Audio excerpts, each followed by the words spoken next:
Module 2 बचत।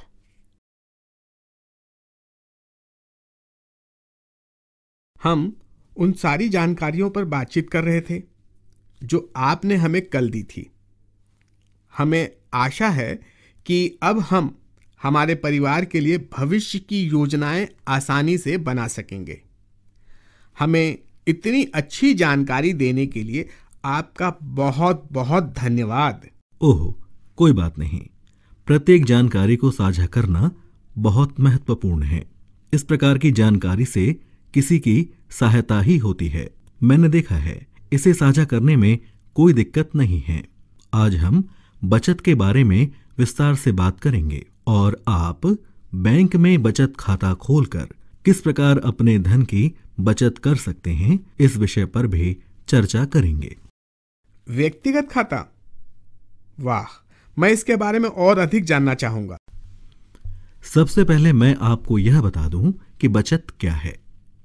बचत एक प्रकार की आय है, ना कि व्यय, अथवा यह भी कह सकते हैं कि यह एक विलंबित उपभोग है, यानी लंबे समय बाद उपयोग में आने वाली आय। इस प्रकार हम ये कह सकते हैं कि आय में से सारे खर्च निकालने के बाद बची शेष राशि को बचत कहा जाता है। बचत बहुत ही आवश्यक है ताकि उस बचत राशि को कहां निवेश किया जा सके जिससे लंबी अवधि के उद्देश्य पूर्ण होते हों, जैसे भूमि खरीदना, घर बनाना, विवाह, शिक्षा आदि। कभी कभार लोग बचत करने में सक्षम नहीं होते हैं, उनकी आर्थिक क्षमता के कारण नहीं, बल्कि बचत करने के लिए उन्हें उन साधनों या माध्यमों की जानकारी नहीं होती जो कि विश्वसनीय संस्थाओं द्वारा प्रदान किए जाते हैं। अभी बैंकों और अन्य संस्थाओं द्वारा चलाई जा रही बचत योजनाओं की उन्हें जानकारी ही नहीं होती और ना ही ये जानकारी होती है कि बचत किस प्रकार की जाए, जैसे तुम्हारे केस में हो रहा है। और जैसे कि मैंने तुम्हें बताया था, बचत वित्तीय सहायता के साथ साथ परिवार को सामाजिक सुरक्षा भी प्रदान करती है। साथ ही किसी व्यक्ति के जीवन में आने वाली विभिन्न आपातकालीन स्थितियों के हल करने की आवश्यकताओं को भी पूरा करने में मदद करती है। ये हमेशा जरूरी नहीं है कि हमें बहुत अधिक ही बचाना चाहिए, बल्कि क्या हमारी बचत करने की इच्छा है और क्या हम दृढ़ता के साथ बचत के लिए विचार करते हैं, या बल्कि क्या हम स्वेच्छा और दृढ़ता पूर्वक बचत करने के इच्छुक हैं।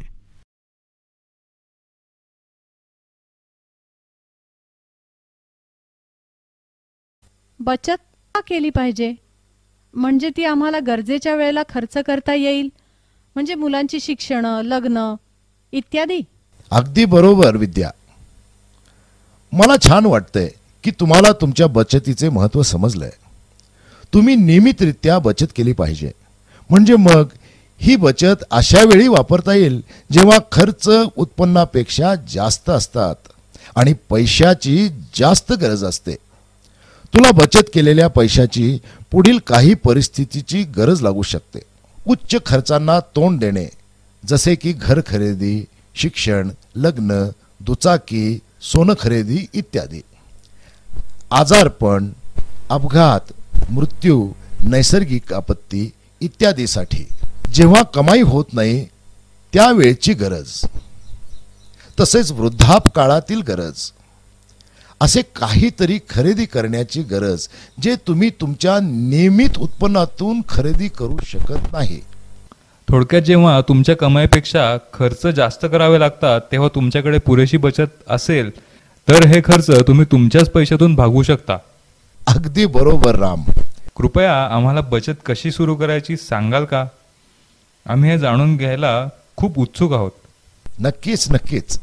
बचत कशी करायची हे मी तुम्हाला आता समजून सांगतो। जसे मी तुम्हाला काल सांगितलं, तुम्हाला पहिल्यांदा तुमच्या मासिक खर्चाची वित्तीय रोजनिशी ठेवण्याची गरज आहे। मग तुमच्या अनावश्यक गोष्टीवरचे खर्च जे दुर्लक्षिले जाऊ शकतात ते बंद करण्याची गरज आहे। कधी कधी तुम्हाला दुसऱ्यांसारखे आयुष्य जगण्याची इच्छा निर्माण होऊ शकते, जसे की आणखीन सोने खरेदी करणे, रंगीत टीव्ही घेणे, नाही का? हे तुमच्या भविष्याकरता चांगले नसेल. योग्य गोष्ट ही की इतरांच्या जीवनशैलीशी तुलना न करणे. तुम्ही तुमच्या परिवाराच्या समृद्धीचा विचार करून तुमच्या उत्पन्नानुसारच आयुष्य जगलं पाहिजे. तुम्ही याआधी बँक पाहिली आहे का? हो, मी पाहिली आहे.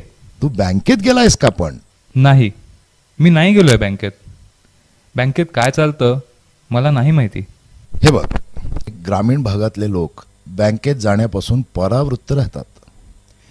बँकेत जमा करण्याकरता वाढीव पैसे नाहीत म्हणून, किंवा बँकेच्या सोयी सुविधांचा वापर करायचा नाही म्हणून, नाहीतर बँकेतील क्लिष्ट प्रक्रियांमुळे. तथापि बँकेच्या प्रक्रिया नेहमीच क्लिष्ट असतात असं नाही. सरकारने लोकांना सुविधा पुरवण्याकरता व्यापारी बँका, उद्योग संवाद एजंट, प्रादेशिक ग्रामीण बँका, जिल्हा मध्यवर्ती सहकारी बँका, प्राथमिक कृषी सहकारी बँका इत्यादींच्या शाखा उघडल्या आहेत. बँकांना आदेश दिले आहेत की त्यांनी सर्व आर्थिक सुविधा गरीब लोकांना आणि त्यांच्या परिवारातील लोकांना, विशेषतः ग्रामीण भागातील लोकांना देण्यात याव्यात.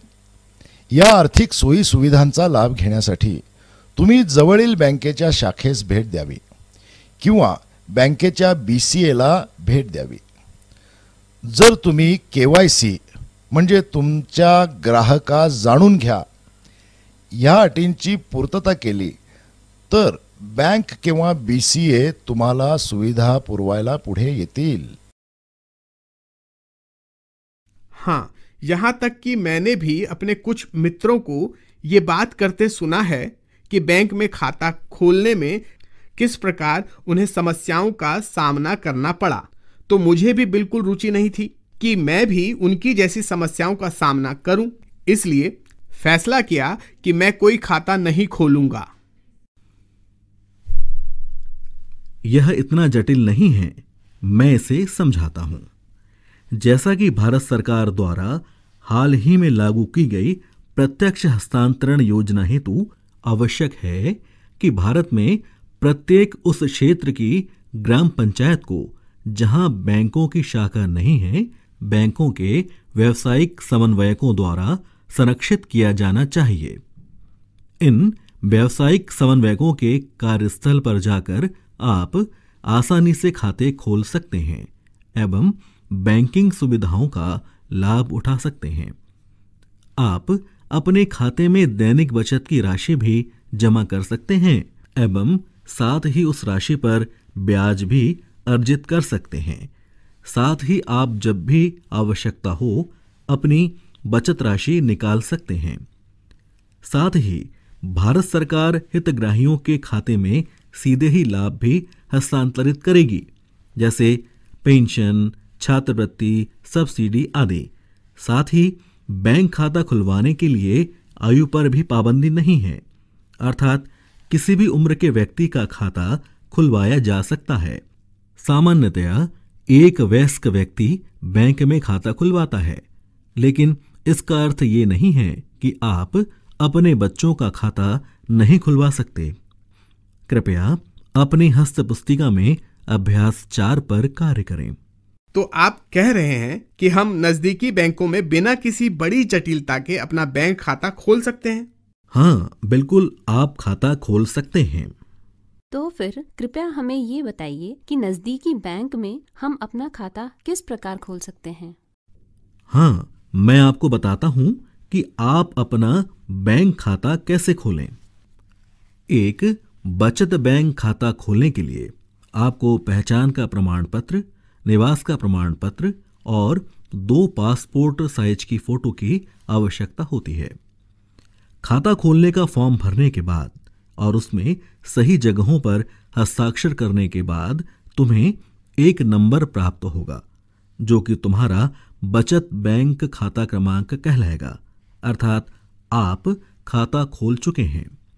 भारत सरकार ने ग्रामीण निर्धन को बचत का अवसर प्रदान करने के लिए आधारभूत बचत बैंक खाता की सुविधा प्रारंभ की है. इस खाते के द्वारा आप बिना किसी राशि का भुगतान किए बिना ही अपना नो फ्रिल खाता खोल सकते हैं।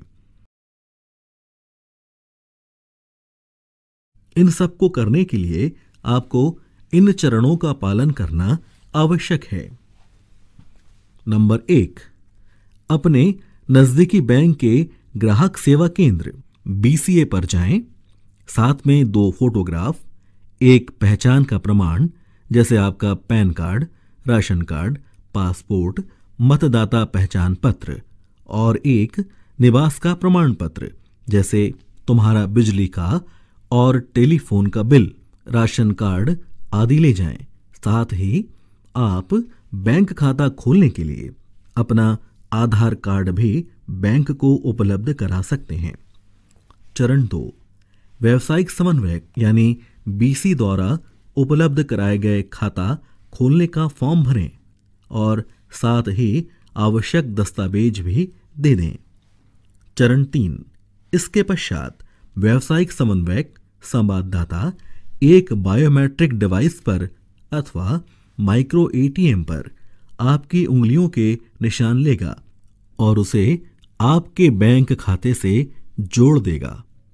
चरण 4, एक बार खाता खुल जाने के पश्चात BCA द्वारा उपलब्ध कराई गई डिवाइस पर अपने अंगूठे का निशान देकर बैंक में लेन देन का कार्य कर सकते हैं। आप बैंक खाते से पैसा निकाल सकते हैं, जमा कर सकते हैं, अपने खाते से दूसरे खाते में पैसा जमा कर सकते हैं। आपको गांव से कहीं दूर जाने की आवश्यकता नहीं है। कुछ व्यापारिक समन्वयक बिक्री मशीनों के माध्यम से भी कार्य संचालन करते हैं। ऐसे केंद्रों द्वारा आपको खाता खोलने पर एक स्मार्ट कार्ड प्रदान किया जाता है। जब भी आप खाते में किसी प्रकार का लेन देन करने जाएं, तो इस कार्ड को साथ में ले जाना आवश्यक होगा। ये तो बहुत ही अच्छा होगा यदि हम अपने नजदीकी बैंक में कोई खाता खोलें। हमारे पास अतिरिक्त राशि हो तो हम अपने बैंक खाते के माध्यम से बचत कर सकें। अरविंद जी, इस सब में हमारी सहायता करने के लिए आपका बहुत बहुत धन्यवाद। ये बात हमारे लिए बहुत महत्व रखती है। इसमें कोई समस्या नहीं है, बल्कि आप बहुत खुश होंगे ये जानकर कि बचत बैंक खाते की काफी विशेषताएं हैं और इस खाते के द्वारा आप अन्य बहुत सी सुविधाओं का लाभ उठा सकते हैं। मैं आपको इसे समझाता हूं।